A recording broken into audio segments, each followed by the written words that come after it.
Welcome to Movie Recap. Today I will tell you about a sci-fi drama called The Lobster. Just leave a like on this video, sit back and relax. David is escorted to a hotel after his wife leaves him for another man.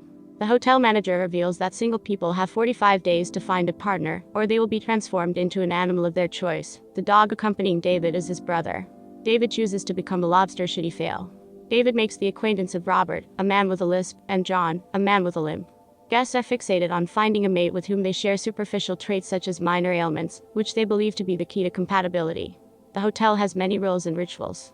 Pleasing oneself is banned, but hormonal stimulation by the hotel maid is mandatory, and guests attend dances and watch propaganda extolling the advantages of partnership. Residents can extend their deadline by hunting and tranquilizing the single people who live in the forest. Each captured loner earns them a day. On one hunt, a woman with a fondness for biscuits offers David hormonal favors, which he declines. She tells him that if she fails to find a mate, she will kill herself by jumping from a hotel window. John wins the affections of a woman with constant nosebleeds by purposely smashing his nose in secret. They move to the couples section to begin a month-long trial partnership. David later decides to court a notoriously cruel woman who has tranquilized more loners than anyone else. Their initial conversation is accompanied by the screams of the biscuit-loving woman, who has injured herself by jumping from a first-floor window. David pretends to enjoy the woman's suffering to gain the heartless woman's interest. He later joins her in a hot tub where she feigns choking on an olive to test him.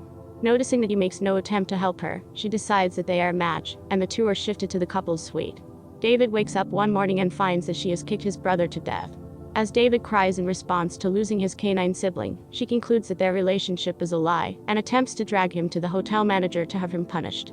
However, he escapes and, with the help of a sympathetic maid, who is later revealed to be Emil working for the loners, tranquilizes his partner and transforms her into an unspecified animal.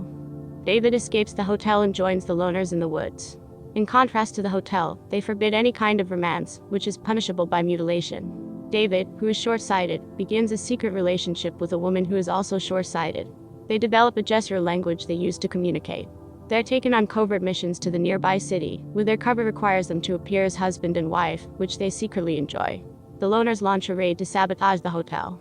David tells the woman with nosebleeds that John has been faking his. Other loners hold the hotel manager and her husband at gunpoint, tricking him into shooting his wife to save himself, but the gun is not loaded. They leave the couple to face each other. The leader of the loners obtains the short-sighted woman's journal, and discovers her plan to escape with David. The leader takes the woman to the city, apparently to have an operation to cure her short-sightedness, but instead is her blinded. David and the woman try to find something else that they have in common, to no avail. One morning, David overpowers the leader, leaving her tied up in an open grave to be eaten alive by wild dogs. He and the blind woman escape to the city and stop at a restaurant. David goes to the restroom and hesitantly prepares to blind himself with a steak knife. Thanks for watching. You can check out my other videos here.